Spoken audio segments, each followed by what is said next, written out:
తిరిగి వస్తూ ఉంటే ఒక 10 మంది నివసించే ఒక దళిత కాలనీలో ఒక పెద్ద ఆవిడ వచ్చి నా దగ్గరకు వచ్చి ఏడుస్తాను మన ఆపింది బండి. ఏమ్మా ఏంటంటే నీళ్ళు లేవయ్యా, కొంచెం నీళ్ళు ఇప్పించాను మాట్లాడుతుంటే నాకు ఏడుపు వచ్చేసింది ఆవిడని చూస్తే.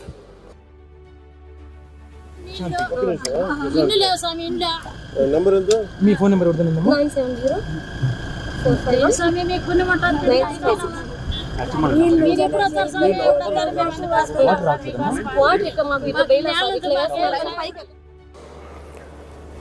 అంటే ఒక నీళ్లు తాగటానికి అంటే ఏంటని చూస్తే మనకున్న ఈ హైట్ కంటే కూడా కొంచెం ఒక 5.5 అడుగులు 6 అడుగులు ఎత్తుంది అంతే.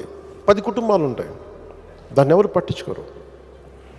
నేను వెంటనే దాన్ని తీసుకొని పర్సనల్గా వ్యక్తిగతంగా మన ఆఫీస్ ద్వారా డిప్యూటీ సీఎం ఆఫీస్ ద్వారా కూర్చోబెట్టి పంచాయతీరాజ్ అధికారులతో మాట్లాడి సరిగ్గా